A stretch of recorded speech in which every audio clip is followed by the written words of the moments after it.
네, 우리 오늘 77문인데요. 우리 복습하기부터 볼게요. 우리 1페이지 밑에 75문, 제가 지지난주 거부터 가져왔는데, 하이델베르크 요리문답이 이제 성찬에 대해서 어떻게 가르치는지 75문부터 성찬에 대해서 나오는데, 먼저 75문의 질문이 이겁니다. 그리스도께서 십자가 위에서 이루신 단번의 제사와 그의 모든 공효에 당신이 참여함을 성찬에서 어떻게 깨닫고 확신합니까?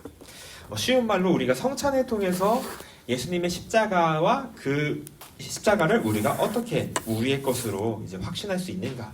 이제 복음의 약속을 어떻게 우리가 확신할 수 있는가인데, 답을 보면요.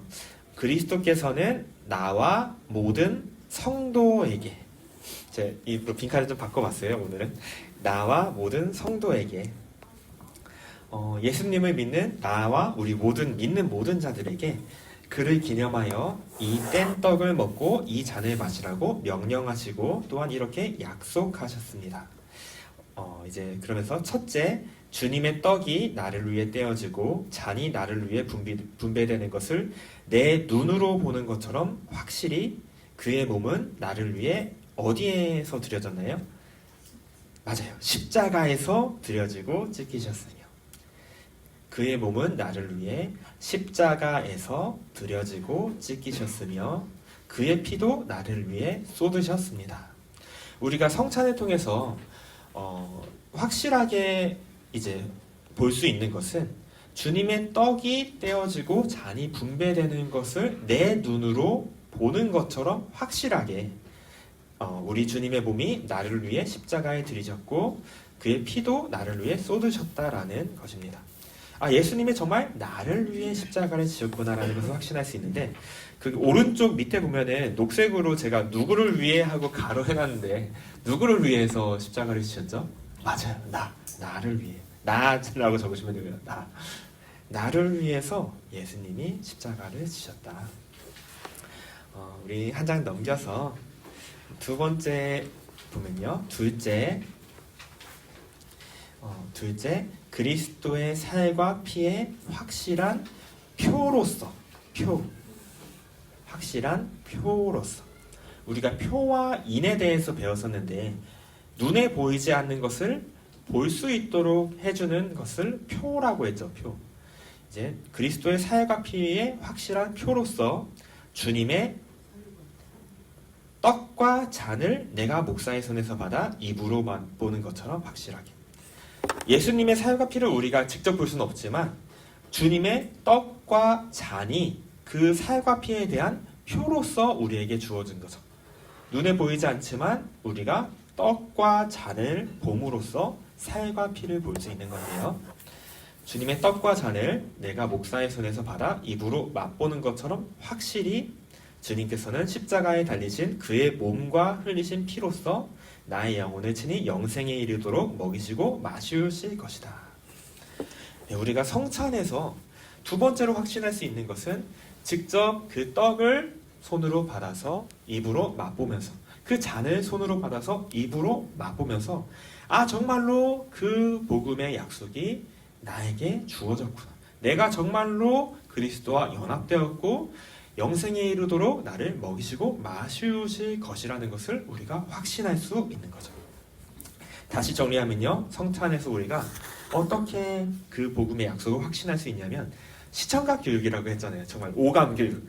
눈으로 보고 손으로 받아 입으로 맛봄으로 우리가 그리스도의 십자가를, 정말 그리스도의 약속이 나에게 주어짐을 우리가 확신할 수 있습니다. 우리 76문 넘어서 76문 보면요. 지난주에 배운 내용인데요.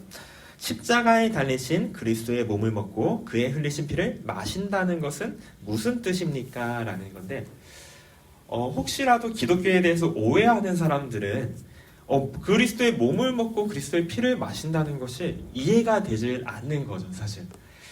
과거에 이제 기독교를 박해하는 그 시절에 이제 어떻게 보면 잘못된, 거짓된 이제 모함인데, 그리스도인들은 이제 식인풍습이 있다, 그런 식으로 모함을 해서 기독교를 핍박하기도 하였는데, 과연 그리스도의 몸을 먹고 흘리신 피를 맞는다는 것은 무슨 뜻인가? 라는 질문이었는데요. 첫 번째로 그것은 믿는 마음으로 그리스도의 모든 고난과 죽음을 받아들이고 이로써 죄사함과 영원한 생명을 얻는 것이며 라고 답합니다. 정리하면요, 녹색으로 그리스도를 믿음으로 말미암아 죄사함과 무엇을 얻었을까요? 영생을 얻었다. 영원한 생명을 얻었다. 그리스도를 믿음으로 말미암아 죄사함과 영생을 얻었다. 그리스도의 몸을 먹고 그의 흘리신 피를 마신다는 것은 그리스도의 모든 고난과 죽음을 받아들이고 이로써 죄사함과 영원한 생명을 얻는 것을 의미한다. 우리가 여기서 제가 한 가지 더 기억했으면 좋겠는 것이 우리가 죄사함과 영원한 생명을 얻는 것이 이로써 죄사함과 영원한 생명을 얻는 것이다라고 하는데 우리가 무엇을 믿냐면요, 그리스도의 모든 고난과 죽음을 받아들이고 이로써 죄사함과 영원한 생명을 얻는 것이다. 우리가 예수님의 죽으심과 고난이 내가 당해야 할 고난과 죽음임을 믿음으로 받아들이는 거죠. 그리스도의 십자가가 내가 달려야 될 십자가였구나. 나를 위해서 예수님께서 고난과 죽음을 받으셨구나. 그리스도의 죽으심과 고난을 통해서 내가 죄사함과 영원한 생명을 얻는 것이구나. 생명뿐만 아니라 죽음과 고난을 우리가 받아들이는 것. 그러므로 생명을 누리는 것을 의미합니다. 두 번째로 나아가서 그리스도 안에 또한 우리 안에 거하시는 누가 우리 안에 거하시죠? 성령으로 말미암아. 네, 맞습니다. 성령으로 말미암아 우리가 그리스도의 거룩한 몸에 더욱더 연합됨을 의미합니다. 우리가 그리스도의 몸을 먹고 그의 흘리신 피를 마신다는 것은 죄사함과 영원한 생명뿐만 아니라 성령이 우리 안에 내주하심으로 우리가 그리스도의 몸에 더욱더 연합됨을 의미한다. 이 연합됨에 대해서 추가로 두 가지를 더 설명을 하고 있는데요. 비록 그리스도는 하늘에 계시고 우리는 땅에 있다 할지라도 우리는 그의 살 중에 살이요 그의 뼈 중에 뼈다. 예수님은 이제 물론 신성으로는 우리와 함께 계시지만 인성으로 그 몸으로는 하늘에 지금 계신데 그리스도는 하늘에 계시지만 그럼에도 불구하고 우리는 그리스도와 연합되어 있음을 우리가 확신할 수 있고요. 두 번째로 마치 우리 몸의 지체들이 한 영혼에 의해 살고 다스림을 받는 것처럼 우리도 한 성령에 의해서 영원히 살고 다스림을 받습니다라는 것을 의미합니다. 우리가 정말로 그리스도 안에서 성령 안에서 하나가 되었다. 예수님께서 머리이시고 우리가 그 지체의 힘으로 그리스도께서 우리를 다스리신다. 성령 하나님이 우리 안에 내주하심으로 우리가 다스림을 받는다라는 것을 의미합니다. 그리스도의 몸을 먹고 그의 흘리신 피를 마신다는 것 다시 한번 정리하면요. 첫 번째로는 그 모든 고난과 죽음을 받아들이고 이로써 죄사함과 영원한 생명을 얻는다. 믿음으로 우리가 죄사함과 영원한 생명을 얻었다는 것과 두 번째로 성령으로 말미암아 우리가 그리스도와 연합되었다. 내가 그리스도와 연합됐고 또 우리 모든 성도들, 모든 예수님을 믿는 지체들이 한 몸으로서 우리가 연합됨을 우리가 알 수 있습니다. 이렇게 성찬의 의미에 대해서 우리가 살펴봤는데 오늘의 문답은 사실 어떻게 보면 굉장히 약간 쉬울 수도 있을 것 같아요. 왜냐하면 질문이 이건데요.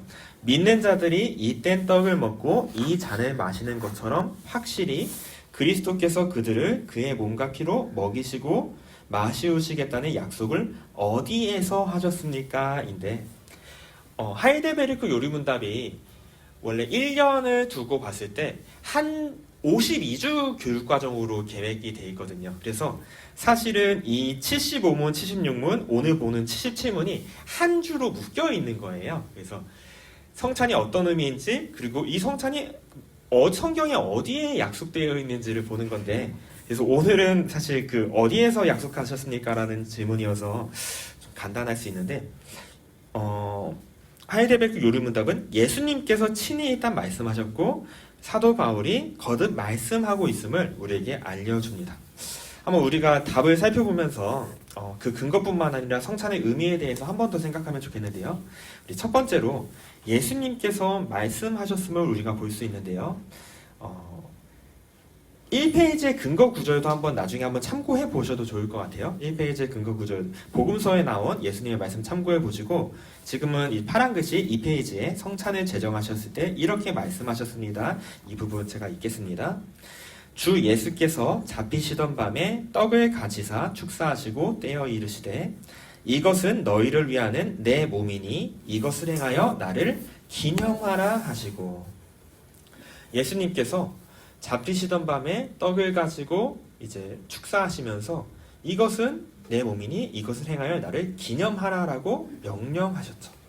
그리고 식후에 또한 그와 같이 잔을 가지고 이르시되, 이 잔은 내 피로 세운 새, 맞아요. 어떻게 해야 되지? 언약이니, 이거 새 언약이니 이것을 행하여 마실 때마다 나를 기념하라 하셨으니,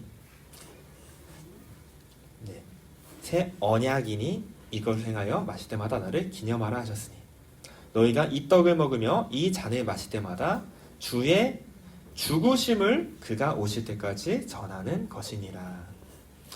고린도전서 말씀인데, 이제 예수님께서 잡히시던 밤에 이것을 명령하셨고, 기념하라 명령하셨고, 이것이 어떠한 의미인지를 우리에게 알려주셨다라는 거예요. 이 잔은 내 피로 세운 새 언약이다. 너희가 이 떡을 먹고 잔을 마실 때마다 주의 죽으심을 전하는 것이다. 주의 죽으심을 우리가 성찬을 통해 전하다는 것은 앞서서 계속 반복했지만, 우리가 죄인이라는 것을 고백하는 거고요. 우리가 죄인이기 때문에 우리를 위해 예수님께서 죽으셨다라는 것을 우리가 기억하는 거죠.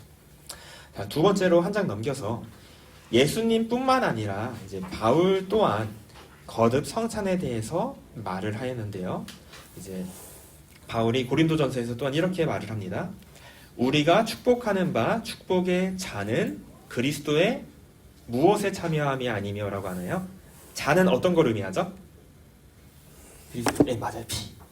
피. 축복의 잔은 그리스도의 피에 참여함이 아니며, 그리스도의 피에 참여한다는 거죠.